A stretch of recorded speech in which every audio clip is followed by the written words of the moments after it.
आपण जिल्हाधिकाऱ्यांना निवेदन दिलेलं आहे, काय तुमची मागणी आहे?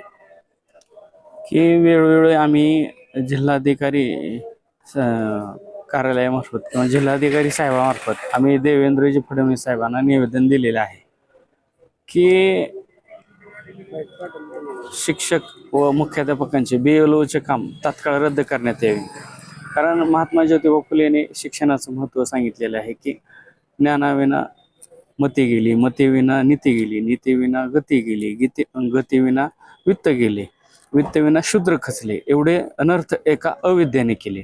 कारण वाडी वस्त्यावर तांड्यावर दुर्गम भागात आज खेडोपाडी ज्ञान देण्याचं काम शिक्षक व मुख्याध्यापक करतात आणि त्यांना शिक्षणबाह्य काम लावण्यात येऊ नये. कारण का विद्यार्थ्यांच्या गुणवत्तेवर परिणाम पडतो आणि जास्त ताणामुळं शिक्षक व मुख्याध्यापकावर नाहक बर्डन येऊन त्यांच्यासुद्धा जीवितास धोका निर्माण होतो. आणि मला सुद्धा 2-4 महिन्याखाली शिंगोली येथे ग्रामस्थाकडनं मारहाण झालेली आहे आणि त्याचा LCR बी मी दाखल केलेला आहे. त्याच्यावर काहीच कारवाई करण्यात आलेली नाही आणि उलट आज मला कारणे दाखवा नोटीस देण्यात आली आहे की आम्हाला हे काम हे सक्तीनं लादण्यात येत आहे आणि आम्हाला शिक्षक व मुख्याध्यापकांना BLOच्या कामातनं तात्काळ